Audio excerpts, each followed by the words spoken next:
Hello दोस्तों, कैसे हैं आप लोग। हमारी आज की कहानी का नाम है बर्दाश्त। तुम्हारी हिम्मत कैसे हुई कि सारा सामान पहले अपने कमरे में रख लिया। भूल गई इस घर का ज़रूरी नियम है कि मायके से लाया सामान पहले मेरे कमरे में रखना होता है। अभी के अभी जो कुछ भी विदाई में मिला है सब मेरे कमरे में रख दो। रानी जी अपनी बहू अपरड़ा से बोलीं। अपरड़ा चुपचाप अपने कमरे में गई और सब बैग से कुछ कुछ सामान निकाल कर एक बैग में रखा और रानी जी के कमरे में गई। हाथ में सिर्फ एक बैग देखकर रानी जी की आंखें छोटी और माथे पर बल चढ़ गए। तुमने शायद ठीक से सुना नहीं कि मैंने कहा सब सामान जाओ और जाकर बाकी का सूटकेस और बैग लेकर आओ और अपना हैंड बैग भी। रानी जी चश्मे को नाक पर चढ़ाती हुई बोली, मेरी मम्मी ने आपके लिए जो भी सामान दिया था सब इस बैग में है। सूटकेस और दूसरे बैग में मेरा सामान है, इसलिए आपका उन सामानों पर कोई अधिकार नहीं है। और हैंड बैग में मेरी पर्सनल चीज़ें हैं जो आपके किसी काम की नहीं। अपरड़ा ने बैग खोलकर सारा सामान रानी जी के बेड पर निकाल कर रख दिया। ये कैसी सस्ती और चटक रंग की साड़ी भेजी है, न पेटीकोट न रूमाल, और यह क्या, शगुन में सिर्फ 501 रुपये भेजे हैं। तानों के साथ ही रानी जी बैग में कुछ ढूंढने लगीं और जब नहीं दिखा तो भड़क गईं। अपरड़ा बहू, अपनी मम्मी को फ़ोन लगाओ और उनसे कहो कि मैं बहुत नाराज़ हूँ।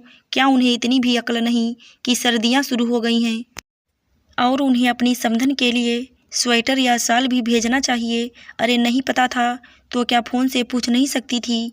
कायदे से हमारे यहाँ हर सर्दी में बहू के मायके से पूरे घर वालों के लिए गर्म कपड़े, शाल, कंबल यह सब आता है।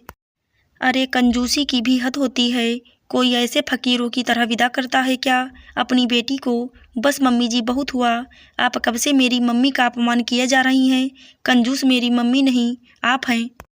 अपने पैसे बचाने के लिए आप हमेशा मेरा सामान अपनी बेटी को दे देती हैं। आपको गुस्से से ज़्यादा तिलमिलाहट हो रही है कि अब आप अपनी समधन को क्या भेजेंगी। यही तो आप करती आई हैं। मेरा सारा सामान आपने ननद जी को गिफ्ट के रूप में दे दिया। मुझे मायके से जो भी कपड़े मिलते आप उन्हें भी दे देती, यह कहकर कि यह ननद का हक होता है। एक बार लिया जाए उसे हक कहते हैं, लेकिन बार बार लेने पर उसे डाका बोलते हैं।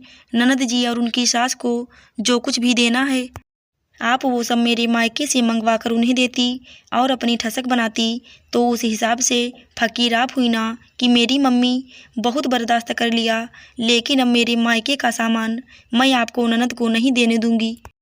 अपरड़ा ने भी आज हिम्मत करके रानी जी को उनकी हद दिखा दी। यही तो हो रहा था।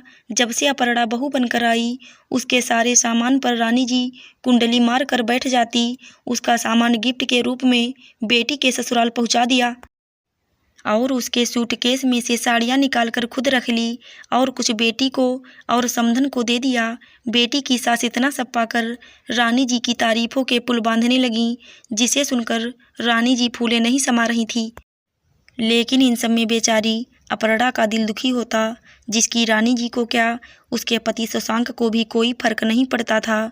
शशांक घर की शांति बनाए रखने के लिए अपरड़ा को ही समझा देता कि उसे घर के इन पचड़ों से दूर ही रखो।